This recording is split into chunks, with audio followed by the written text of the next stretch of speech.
Radio Mali, il est 13h à Bamako.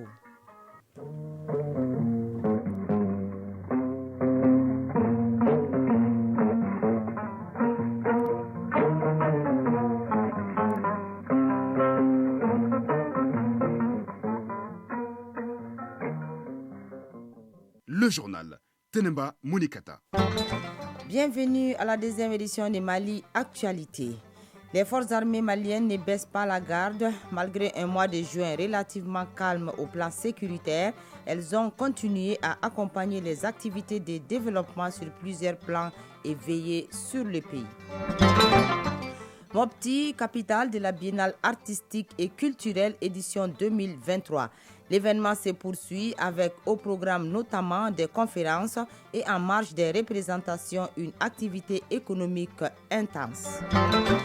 Un dossier dans cette édition avec Bemba Sibi. Il étale la tragédie récurrente que connaissent les routes du Mali, dont les morts et les blessés se multiplient. En cause, l'incivisme et la cupidité surtout.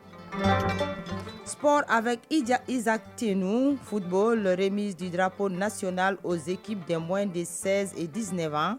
Les moins de 19 ans prennent part à la Coupe du Monde en Espagne. Les moins de 16 ans, garçons et filles, se rendent en Tunisie pour l'Afro-Basket. Mesdames, Messieurs, bienvenue. Le Premier ministre chef du gouvernement a reçu hier après-midi les membres de l'association des secrétaires particuliers et assistants des ministres et assimilés. Les membres de l'association ont fait part de quelques préoccupations relatives à leur cadre et conditions de travail. Les comptes rendus de Aluseni Touré.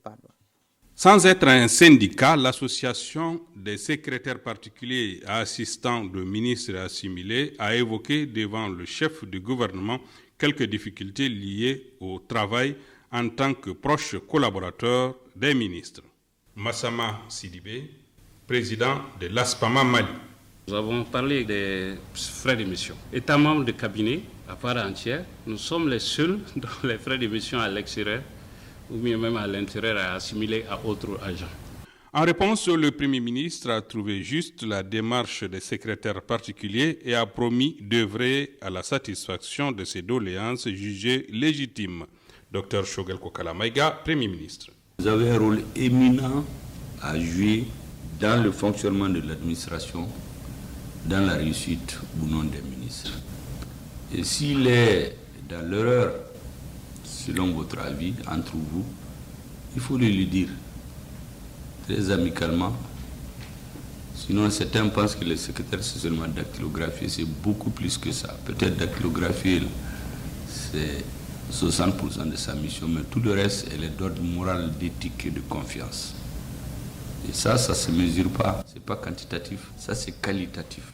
D'ores et déjà, une enveloppe de 5 millions leur a été accordée pour nourrir le fonds social mis en place pour secourir les membres en cas de nécessité. Sécurité au Mali, le mois de juin a été un peu plus calme comparativement au mois de mai, selon la direction de l'information et des relations publiques des armées. Cependant, les FAMA sont restées vigilantes. Elles ont mené de grandes opérations visant la sécurisation du scrutin référendaire, la sécurisation du transport ferroviaire ou encore la sécurisation de la biennale artistique et culturelle qui se déroule à Mopti. Abdoulaye Sakou. Les forces armées maliennes maintiennent le cap sur le terrain. Les multiples cordes à leur arc leur permettent de relever les défis au quotidien. En plus de leur action civilo-militaire durant le mois de juin, les FAMA ont assuré la sécurisation de l'opération référendaire, celle de la reprise des transports ferroviaires et continuent de veiller au bon déroulement de la biennale artistique et culturelle à Mopti. Colonel Suleiman Damele, directeur de l'information et des relations publiques des armées d'IRPA. Le mois de juin passé a été relativement calme malgré l'attaque de certaines de nos positions qui se sont d'ailleurs bien défendues en infligeant des pertes à l'ennemi. Le bilan cumulé de ces actions se résume comme suit. 5 sanctuaires terroristes détruits dans les secteurs de Djabali, Boni, Sévaré et Djoura. 51 terroristes neutralisés dans différentes zones. 55 suspects interpellés dans les secteurs de Sévaré, Nara, Ansongo et Menaka. 21 AK-47, notamment les pistolets mitrailleurs PM, 2 PKM, 7 fusils de chasse, des chargeurs, d'importantes quantités de munitions, des moyens de communication et divers matériels récupérés. 8 engins explosifs improvisés détruits, 2 pick-up également détruits. Sur la question du départ de l'amunissement, le patron de la défense rassure. Aucun vide ne sera laissé car l'armée est prête à assurer la relève, martèle-t-il avant de dévoiler le message du chef d'état-major général des armées aux hommes des médias. Colonel Suleiman Damele, directeur de l'information et des relations publiques des armées d'IRPA.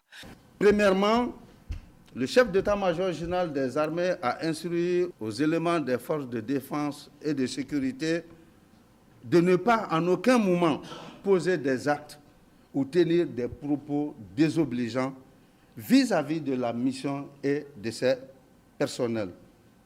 Deuxièmement, invite nos frères des groupes armés signataires à se joindre à ce processus de retrait de l'amunissement, à faire preuve de clairvoyance, de responsabilité, de retenue en vue du retour définitif de la paix et de la pacification de la zone. Troisièmement, appelle la population au soutien des forces, à la collaboration avec les forces. Seul gage d'un Mali apaisé, réconcilié et fier de son histoire. Le chef d'état-major rassure également la population que rien ne sera de trop pour les forces pour assurer l'intégrité du territoire malien. Pour assainir la frontière Burkina Faso-Mali, une opération conjointe dénommée Capidou est à l'œuvre.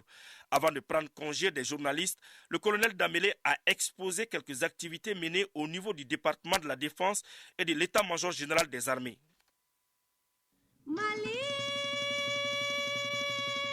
Biennale artistique et culturelle Mopti 2023. Page spéciale.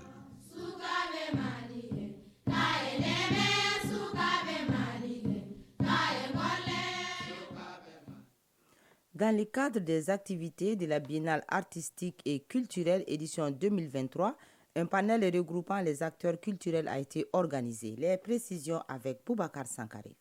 S'enrichir de nos différences pour bâtir une nation harmonieuse, ce thème était au centre d'un panel initié dans le cadre des activités de la Biennale.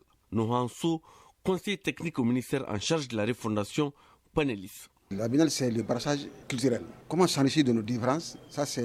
Il faut s'accepter, d'accepter les autres. Il faut être tolérant et enfin, il faut s'accepter de s'ouvrir aux autres. Donc, c'est le tout combiné qui fait le brassage culturel.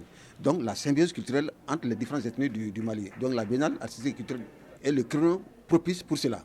Au cours de ce panel, plusieurs modules ont été développés. Il s'agit entre autres de la nation malienne et ses différences et la diversité culturelle. Et sur le plan institutionnel, des textes sont déjà adoptés dans le sens de bâtir une nation harmonieuse. Sidi Mohamed El Béchir, gouverneur de la région de Banyangara, panéliste. L'objectif premier, c'était quoi? C'était de donner des compétences et des connaissances aux représentants de l'État qui sont la vitrine même, le tissu social de notre nation. Un représentant de l'État de Sikasso, avant d'être mis dans ses fonctions à Tombouctou ou ailleurs, il passe par le centre de Gao pour pouvoir perfectionner, comprendre les us et coutumes, les aires culturelles qui se trouvent là-bas et qui lui permettra quand même d'anticiper sur un certain nombre de crises ou d'avoir les moyens nécessaires pour désamorcer un conflit et une crise. C'est extrêmement important. Et si vous prenez quelqu'un qui quitte Kidal ou Tombouctou ou Farache, qui va aller servir par exemple dans la zone des Cailles ou de Sang, tu es obligé de passer par le centre. À l'issue de ce cadre d'échange qui a regroupé les acteurs du monde de la culture, de fortes recommandations ont été formulées. Il s'agit de pérenniser la Biennale, de commercialiser les produits de la Biennale et d'instituer un secrétariat permanent de la Biennale. Mopti Boubacar Sankaré et Issa Konati pour l'ORTM. Biennale artistique et culturelle toujours. Les soirs, la cour de la salle de spectacle Soribamba présente un nouveau visage. Un marché de nuit s'installe là, animé par des petits commerces. Ils sont dibitiers, vendeurs d'eau, des boissons, des yaourts et autres. Tout y est, nous raconte Awadit Makamara. La biennale artistique et culturelle reste un véritable carrefour de la culture, un temple du savoir, mais pas seulement. Des activités lucratives se développent autour. À 22h30, la cour de la salle Soribamba affiche un décor très impressionnant.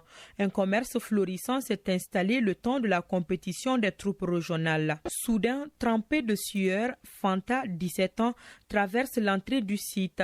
Elle est vendeuse d'eau. Depuis l'ouverture de la biennale, nous venons vendre pour notre maman. C'est une bonne affaire car nous vendons de 15h à 4h du matin. Le ressenti est similaire chez sa sœur Aïssata qui se trouve de l'autre côté à l'entrée de la cour de la salle Soribamba. Dieu merci, nous arrivons à écouler tout ce que nous amenons.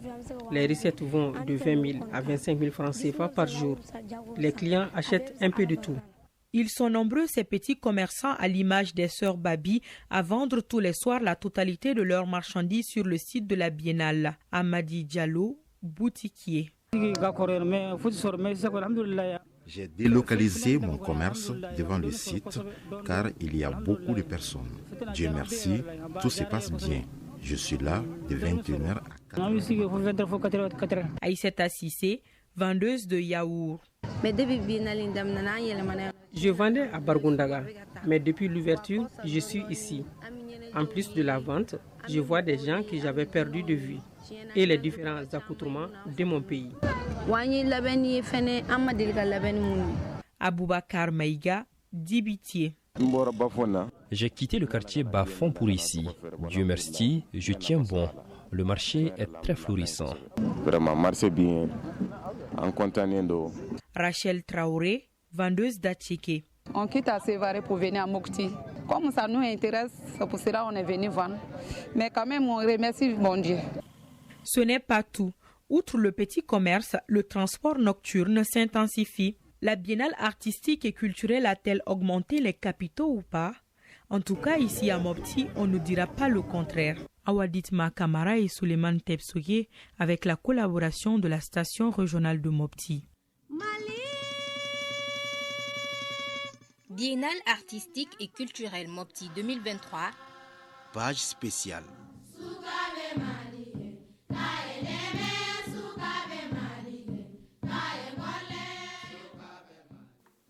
Les dossiers de cette édition, la route ne cesse de faire des victimes au Mali. Les cars de transport voyageurs sont les premiers responsables de ces nombreuses tragédies. Passagers et professionnels du transport avancent diverses raisons. Elles vont de l'excès de vitesse à la cupidité des compagnies en passant par l'impatience des passagers. Toutefois, certains promoteurs de sociétés de transport assurent avoir pris des dispositions pour réduire au maximum les risques d'accident. Il s'agit notamment de l'adoption des technologies de géolocalisation ou encore des caméras de sécurité. Malgré tout, la route continue de tuer. C'est un dossier signé Bemba Sibi. Là où la route passe, le développement passe. Mais dans le contexte malien, de plus en plus, là où la route passe, de nombreux passagers trépassent à cause des accidents de la circulation. On ne cesse de compter les morts suite à des accidents dramatiques de cars de transport voyageurs. Les usagers ont leur explication sur ces drames routiers devenus récurrents. Yacouba Traoré, voyageur. Je pense que les accidents sont dus au fait que les chauffeurs tentent de récupérer le retard accusé au moment des départs en roulant au-delà de la limite autorisée. Abdoulaye Yatara, voyageur. L'excès de vitesse est à la base des accidents dramatiques. Tout à l'heure, j'ai vu un car faire un dépassement dangereux vers Konobougou. Ousmane Samake, voyageur. On est tous pressés. Et ce empressement influe souvent sur la conduite du chauffeur. Mariam Kamisoko, voyageur. Le premier facteur de risque, à mon avis, c'est les passagers qui veulent arriver rapidement à destination. Et ils harcèlent le chauffeur pour qu'il accélère. D'autres raisons sont évoquées par les promoteurs des compagnies de transport, notamment la stratégie commerciale mise en place par certaines compagnies qui accentue les risques d'accident. Mamadou Koïta, promoteur d'une compagnie de transport. Aujourd'hui, quand on regarde l'état de nos routes, d'abord, ça c'est des aspects à ne pas négliger. L'imprudence des conducteurs routiers. Mamadou Samake, chef d'escale d'une compagnie de transport. C'est dû au non-respect aussi des règles de la circulation. Au non-respect des règles de la circulation, c'est tout. Issa Diallo, promoteur d'une compagnie de transport. L'excès de vitesse, que tout le monde est quand même conscient de cela. Et il y a beaucoup de précipitations au niveau des chauffeurs aussi, qui veulent quand même faire maximum de rotation pour avoir des primes. Youssouf Traoré, président du Conseil malien des transporteurs routiers. Il y a des périodes où les gens ne voyagent pas. Bon, la plupart de nos compagnies, nous avons des engagements contractuels qu'on doit respecter. Donc le moment où il y a beaucoup de clients, on veut faire le maximum de rotation pour gagner de l'argent et pour faire face à nos engagements contractuels. Ça aussi, c'est des aspects qui motivent beaucoup les compagnies à faire beaucoup et à multiplier les entrées et les sorties. Déjà, les différentes compagnies, chacune à son niveau, ont pris des mesures pour renforcer la sécurité des passagers. Mamadou Samaki, chef d'escale d'une compagnie de transport. Bon, vous savez, tous les cars qui arrivent chez nous ici viennent plombés, qui ne peuvent pas dépasser les 90 à l'heure. Donc il y a le volet formation aussi, nous appétissons beaucoup sur la formation de nos chauffeurs. Mamadou Koïta, promoteur d'une compagnie de transport. D'abord, on fait le tracking de nos bus qui nous permettent de suivre en temps réel des mouvements de nos matériaux roulants. Et depuis à la commande aussi de nos véhicules, on fait un contrat avec le concessionnaire qui nous permet de plomber tous les véhicules à 90 km à l'heure. Tous nos véhicules sont équipés de caméras de surveillance. Des moyens techniques pour la sécurité des passagers, mais le facteur humain reste le goulot d'étranglement. À ce niveau, tous les acteurs mettent un point d'honneur sur la formation des chauffeurs et la sensibilisation. Youssouf Traoré, président du Conseil malien des transporteurs routiers. Conduire un autocar et conduire un camion, c'est tout à fait différent. Pourquoi? Parce que un chauffeur qui conduit un car avec des passagers a un comportement qui est tout à fait différent de celui qui conduit un camion avec marchandises. Donc on a vu dans les pays du Nord qu'il y a des écoles qui sont dédiées à ce genre de formation. Et c'est ce que nous voulons faire ici à l'avenir. La formation et la sensibilisation, deux points à renforcer par l'État à travers l'ANASER, l'Agence nationale de sécurité routière, pour faire de nos routes un moteur de développement et non un cimetière. D'autant plus que le secteur du transport est vital pour le Mali. À cela, il faut ajouter la répression en cas de non-respect du code de la route.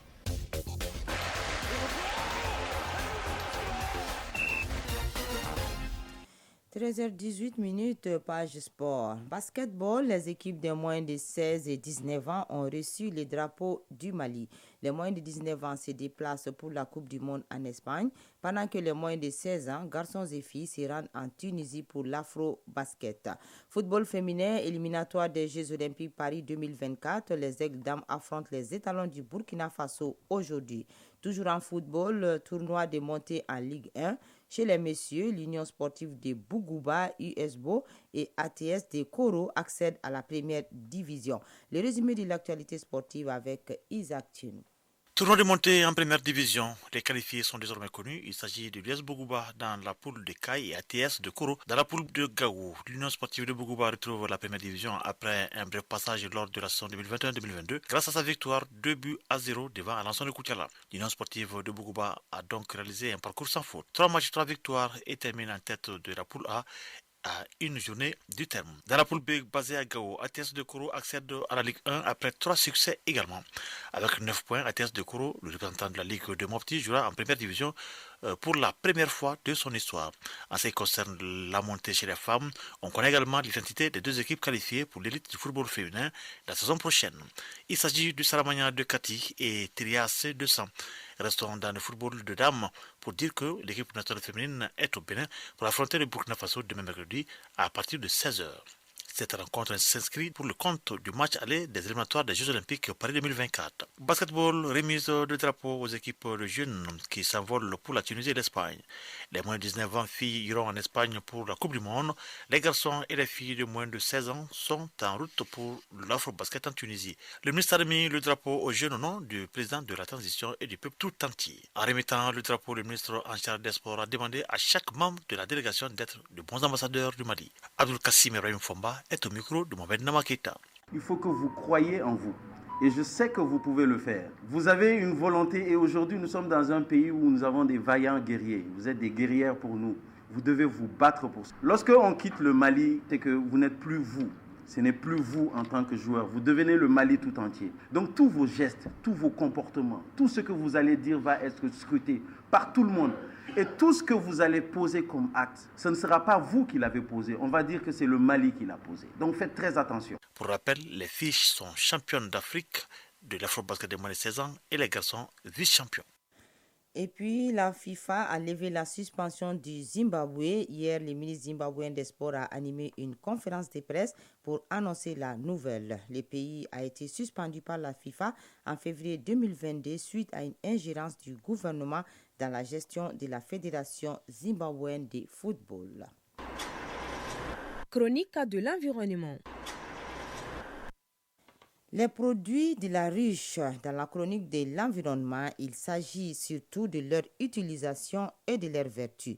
Le monde fascinant des abeilles et ses trésors avec Agibou Koulibaly. Tout d'abord, intéressons-nous au miel, l'un des produits les plus connus et appréciés de la ruche. Le miel est non seulement délicieux, mais il possède également de nombreuses propriétés bénéfiques pour notre santé. Rencontre avec un apiculteur passionné, Mambi Fofana, ingénieur des eaux et forêts à la retraite. Nous avons fondamentalement 4 produits de la ruche. Il y a notamment le miel, qui est le produit phare, le produit le plus important, donc qui est fabriqué notamment par les ouvrières et dont la teneur est maintenue aux environs de 13% d'eau, la teneur en eau. Et c'est un aliment énergétique et nutritionnel par excellence et qui contient beaucoup de vitamines, notamment la vitamine E. Et aussi du bêta-carotène. Donc il y a beaucoup de composés au niveau du miel et c'est pourquoi le miel trouve beaucoup d'applications en thérapie qu'on appelle l'apithérapie, donc le traitement à partir du miel. Fascinant, mais le miel n'est pas le seul trésor de la ruche. Penchons-nous maintenant sur la propolis, un autre produit aux multiples bienfaits. Il y a aussi le pollen qui est en fait l'organe mâle des fleurs qui est récolté et qui a beaucoup de facteurs antibiotiques. Donc, en consommant les graines de pollen, on peut se faire traiter de beaucoup d'infections. Vraiment impressionnant, mais ce n'est pas tout. Connaissez-vous la gelée royale? Ce produit étonnant est prisé pour ses bienfaits sur la vitalité et le bien-être. La gelée orale, c'est la sécrétion de jeunes ouvrières d'environ 3 jours. Et cette sécrétion sert de base de nourriture à la reine qui est longévive. Donc, en fait, la gelée orale, c'est le produit de la longévité. On trouve ce produit même en pharmacie dans les pays développés sous la forme de pommade ou sous la forme de gélules à consommer pour pouvoir rester jeune. Et les grincheux, donc les personnes qui ne veulent pas vieillir, en utilisent beaucoup, surtout quand celles-ci sont fortunées. C'est très cher, mais ça permet effectivement non seulement de rajeunir la peau, mais de rajeunir les cellules et de faire en sorte que le vieillissement puisse être retardé. Donc ça, c'est fondamentalement les produits de la ruche. Quelle richesse insoupçonnée! En plus du miel, de la propolis et de la gelée royale, il existe d'autres produits de la ruche tels que la cire d'abeille. La cire est utilisée depuis les temps immémoriaux pour colmater les fissures, mais pour fabriquer les bougies, d'autres pièces de nécessité dans la famille. En termes de vertus thérapeutiques, en fait, pour les personnes anémiques, les personnes convalescentes, le miel est fortement indiqué pour assurer une reprise rapide du pouvoir locomotif. Et aussi, pour ce qui concerne les femmes en couche, généralement, en faisant imbiber le ventre des femmes avec du miel, on facilite la délivrance. On facilite le travail des femmes. Donc c'est très important, tous ces produits-là, dans la thérapeutique, mais aussi dans l'alimentation et la nutrition. Les produits de la ruche sont de véritables trésors naturels, offerts par les abeilles avec générosité, que ce soit pour leur goût délicieux, leurs propriétés curatives ou leurs bienfaits sur la peau. Ces produits ont su conquérir le cœur des amateurs de médecine naturelle et des connaisseurs de saveurs authentiques. Alors, la prochaine fois que vous dégusterez une cuillerée de miel ou que vous utiliserez un baume à base de propolis, n'oubliez pas de remercier ces incroyables petites abeilles qui nous offrent tant de merveilles.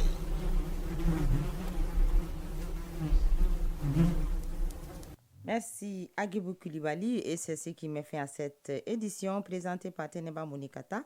Réalisation Soumao Aïdara, mise en onde assurée par Alimata Ouattara, mise en ligne par Sekou Traoré, coordination Ousmane Daou. Merci à vous de nous avoir suivis.